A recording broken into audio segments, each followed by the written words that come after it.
Acclamez le Seigneur. Je dis d'acclamer le Seigneur.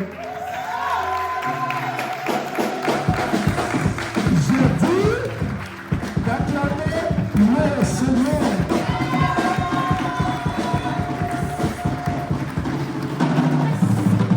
Et quand on acclame le Seigneur, quand on ovationne pour le Seigneur, on se met debout. Et je dis encore d'acclamer le Seigneur.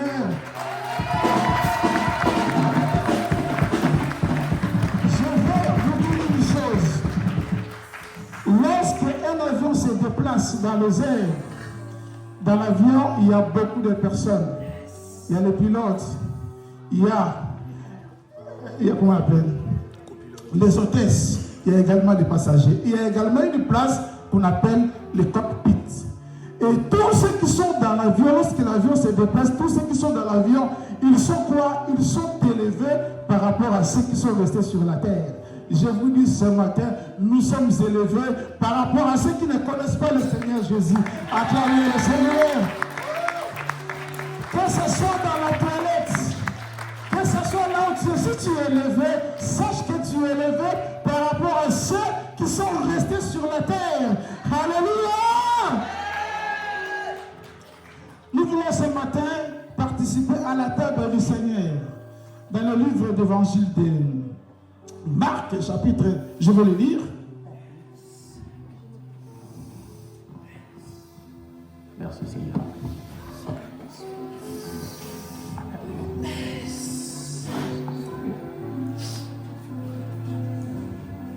Marc, chapitre 14, à partir du verset 22, la Bible dit, pendant qu'il mangeait, Jésus prit du pain. Et après avoir rendu grâce, il les remplit et leur donna en disant, prenez ceci est mon corps. Il prit ensuite une coupe Et après avoir rendu grâce, il a leur donné et ils en burent tous. Il a leur dit, ceci est mon sang, le sang de l'alliance qui est répandu pour beaucoup de personnes. Et ce matin, nous voulons assister, nous voulons participer à la table du Seigneur, comme j'ai l'habitude de dire.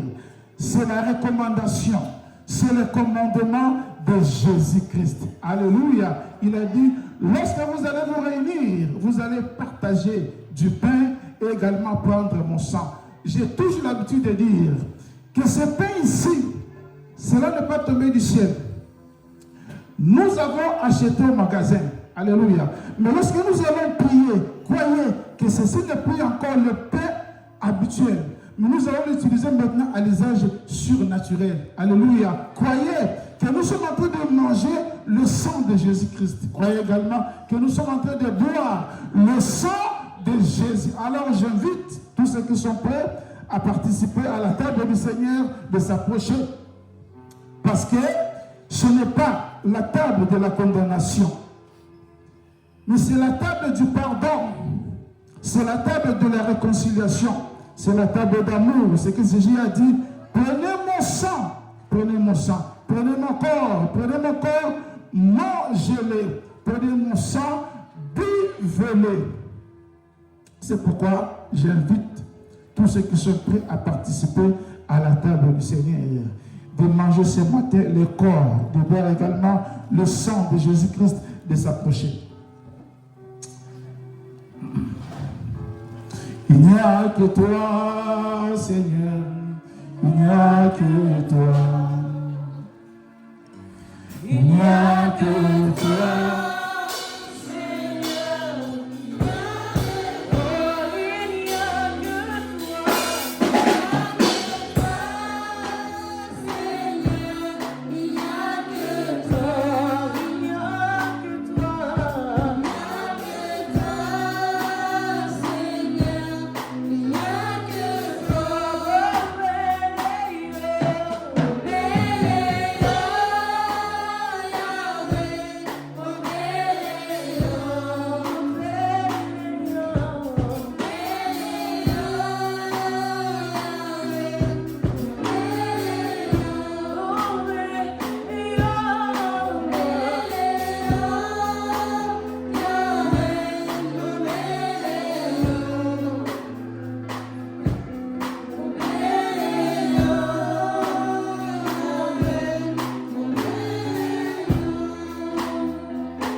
l'appelle le Saint des Saints.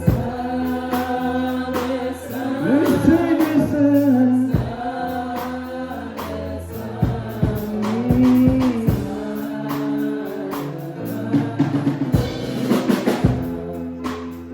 On l'appelle Jésus. Emmanuel. L'étoile du matin.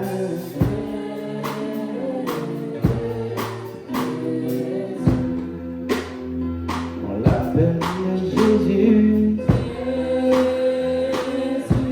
Fils de Dieu, la puissance céleste.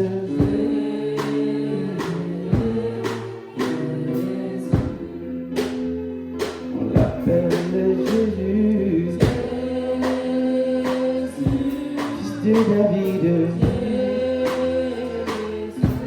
Oh oui, Seigneur. Jésus a dit à ses disciples, prenez mon corps, mangez-les ensemble. Ce matin, nous voulons faire ce que Jésus a dit, parce que c'est sa recommandation. Il a dit, prenez mon corps, prenez mon corps. Seigneur, ce matin, nous voulons manger ton corps. Seigneur, c'est ton corps, que ton corps, Seigneur, nous guérisse. Que ton corps nous lave ce matin au nom puissant de Jésus. Nous voulons retourner changer, Seigneur. Nous voulons retourner chez nous bénis parce que nous avons participé à ta table au nom de Jésus-Christ. Mangeons ensemble.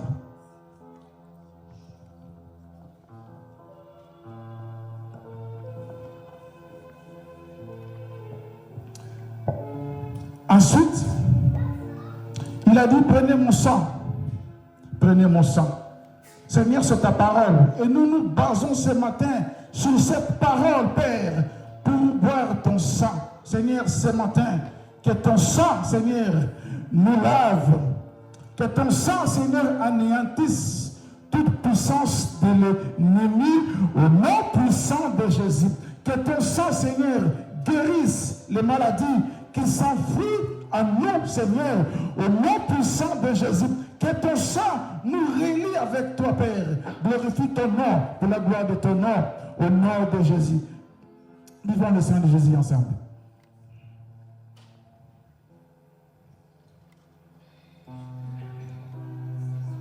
Merci Seigneur.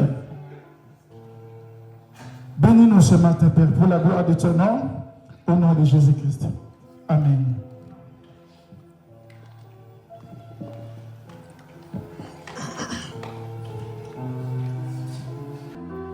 Merci Seigneur, Amen.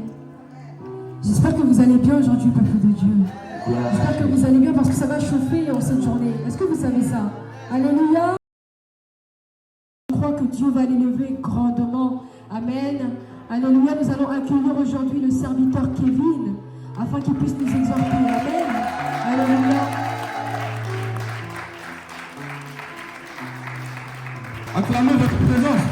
Acclamez votre présence. Alléluia. Je bénis le Seigneur car il permet encore que je puisse me tenir devant vous. Amen. Le thème aujourd'hui que je vais aborder, c'est la réussite se trouve en toi. Amen. Alléluia. Nous allons premièrement voir ce qu'est la réussite. La réussite, c'est le résultat des efforts acharnés et consécutifs. Amen. C'est-à-dire que, vous savez, depuis que nous sommes nés, il y a quelque chose à l'intérieur de nous qui est la réussite. Amen. Parce que Dieu, depuis que nous sommes nés, il a déposé un esprit en nous. Amen. Et c'est-à-dire que dans notre esprit, il y a plusieurs sortes de choses. Amen. Et dans notre esprit, il y a ce qu'on appelle la réussite. Amen. C'est-à-dire que depuis petit, on va dire il y a un décret qui fait que nous devons réussir. Amen. Sans plus tarder, nous allons lire dans le livre de Jean 14, verset 12. Amen. Qui dit, oui, je vous le dis en vérité, si quelqu'un croit en moi, il fera aussi les actions que j'ai faites. Ces personnes feront même des actions encore plus grandes parce que je m'en vais auprès du Père. Amen. C'est-à-dire qu'à travers ce verset, on peut comprendre que la condition pour pouvoir être comme Jésus, la condition pour pouvoir être dans la réussite totale, c'est de pouvoir croire en lui. Amen. Et lorsque nous décidons et nous prenons l'engagement de faire une alliance avec Jésus-Christ, amen, il y a quelque chose dans son sang qui fait que quelque chose qui est rattaché à son sang, amen. Et dans son sang, il y a la réussite. C'est-à-dire que lorsque nous décidons de suivre Christ, il y a quelque chose qui est automatiquement rattaché à nous, qui est la réussite. Nous pouvons voir dans la Bible, nous pouvons la lire, nous avons vu dans aucun passage où ça nous dit que Jésus a échoué une fois, amen. Parce qu'il a compris que lorsqu'il se connectait au Père, il y avait quelque chose qui pouvait retirer, il y a quelque chose qui pouvait tirer du Père et pour pouvoir nous le transmettre, amen. C'est-à-dire que à travers Jésus-Christ, à travers lui, nous pouvons accéder à la réussite, amen. Parce que nous pouvons le savoir que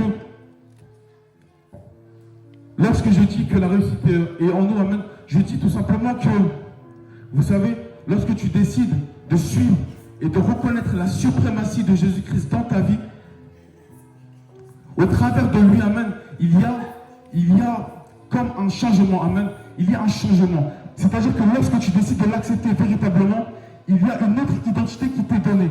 Lorsque tu décides de l'accepter pour de vrai, lorsque tu décides de déposer des actions comme lui, lorsque tu décides de vouloir être comme lui, atteindre ce niveau de spiritualité, d'être dans un état d'éveil total, amen, il faut déposer des actions pour pouvoir après atteindre la réussite, amen. C'est-à-dire que dans tous les plans de nos vies, la condition pour accéder à la réussite, c'est le travail, amen. Lorsque nous voulons, je sais pas, peu importe ce que nous voulons faire, lorsque nous voulons atteindre un niveau d'éveil, ce qui nous est demandé, c'est du travail. C'est des temps de prière, des temps de méditation, des temps de repentance, plein de choses, amen. Et lorsque même sur le plan physique, lorsque nous décidons et nous voulons la réussite dans nos activités, il faut que nous puissions travailler et être ralliés à une entité, afin que cette entité-là puisse être mise au devant et au travers de cette entité avoir la réussite, amen. Car il nous dit que depuis le ventre de la mère, il nous connaît, amen. Il a formé des projets sur nous, amen. C'est-à-dire que depuis le début, depuis le commencement que nous sommes sur la terre, nous sommes rattachés à la réussite obligatoirement, amen. Et je nous encourage à arrêter de... Comme aujourd'hui, nous voyons beaucoup de gens qui ont peur d'essayer, ils ont peur de tenter, amen. Je dirais à une personne aujourd'hui d'essayer, amen. Même dans la présence de Dieu. Souvent, nous avons peur de ce que nous pouvons, on va dire, nous avons peur de l'inconnu, amen. L'homme a peur de l'inconnu. Et c'est-à-dire que le monde de Dieu, on va dire, c'est quelque chose qui ne nous est pas naturellement commun, on va dire, amen. Et lorsque nous décidons de vouloir rentrer dans ce monde-là, il y a des choses que nous devons mettre en place, amen. Prenez soin de vous. C'était mon message de ce jour.